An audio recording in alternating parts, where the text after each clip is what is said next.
परिवार बड़ा लेकिन बहुत गरीब था। बूढ़े सास ससुर और बीमार पति, 4 साल का बेटा अनुज, इन सब की जिम्मेदारी सुनंदा के कंधों पर ही टिकी थी। सुनंदा बहुत मेहनत से काम करती, लेकिन फिर भी उसे गुजारे के लायक भी पैसे नहीं मिलते थे। फिर एक दिन सुनंदा को मोमोज बनाने का मौका मिला। उसके बाद सुनंदा की जिंदगी ही बदल गई। सुनंदा, घर की साफ सफाई हो गई हो तो बाथरूम में रखे गंदे कपड़े धो देना, और हाँ, जाने से पहले मेरे बालों में तेल लगाकर मसाज कर देना। उफ, आज सिर में बहुत दर्द है। आहा, पूरे हफ्ते ऑफिस में काम करके बहुत थक जाती हूँ। जी मालकिन। सुनंदा अपने काम में लग जाती है। घर के सारे काम निपटाकर मालकिन के बालों में तेल लगाकर फिर अपने घर की ओर निकल पड़ती है। सुनंदा का पति विमल एक फैक्ट्री में गार्ड का काम करता था। उसकी हमेशा नाइट ड्यूटी रहती थी।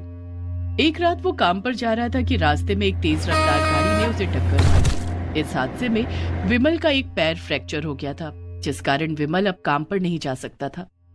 विमल की यह हालत देखकर फैक्ट्री के मालिक ने उसे बगैर तनख्वाह के हमेशा के लिए छुट्टी पर भेज दिया।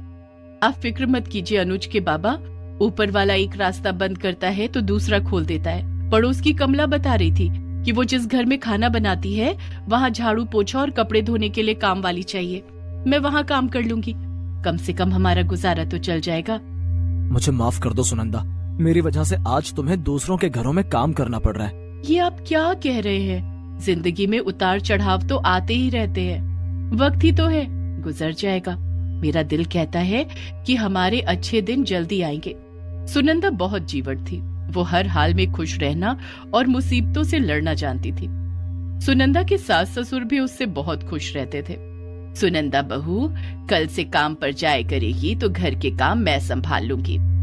तू घर की बिल्कुल भी फिक्र मत करना।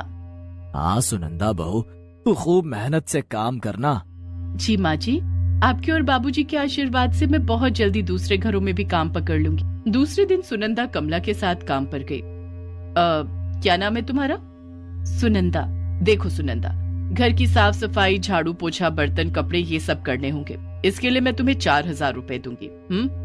जी मालकिन, मैं कर लूंगी। तो ठीक है, कल से काम पर आ जाना।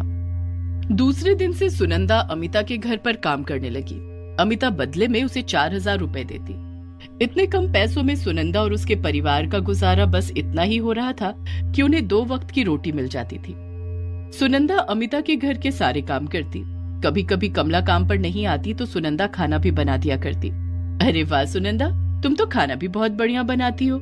जी मालकिन, मुझे सब कुछ बनाना आता है। इडली, डोसा, छोले भटूरे, नूडल्स। धीरे धीरे दिन बीत रहे थे। एक दिन अमिता के घर पर किटी पार्टी थी, जिसमें उसकी कुछ सहेलियां आने वाली थीं। अमिता के घर के पास एक बहुत ही नामी रेस्टोरेंट था जिसका नाम गोपाल रेस्टोरेंट था। वहाँ के मोमोज बहुत ही मशहूर थे। अमिता की सहेलियों ने पार्टी में गोपाल रेस्टोरेंट के मोमोज मंगवाने के लिए कहा, लेकिन किटी पार्टी वाले दिन जब अमिता ने मोमोज मंगवाने के लिए रेस्टोरेंट में फोन किया तो उस दिन रेस्टोरेंट बंद था।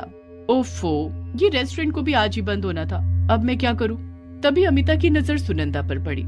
सुनंदा, क्यों ना आज मेरी सहेलियों के लिए तुम मोमोज बना दो, तुम तो अच्छा खाना बनाती हो। लेकिन मालकिन, मैंने कभी मोमोज नहीं बनाए हैं। अरे YouTube पर मोमोज बनाने की रेसिपी देखकर मोमोज बना दो। ठीक है मालकिन। अमिता ने मोमोज बनाने के लिए सामान मंगवाए और YouTube पर मोमोज बनाने की रेसिपी प्ले कर दिया, जिसे देखकर सुनंदा मोमोज बनाने लगी। इसी तरह सुनंदा ने वेज मोमोज, पनीर मोमोज, फ्राई मोमोज बनाकर तैयार कर लिए। जब किटी पार्टी शुरू हुई और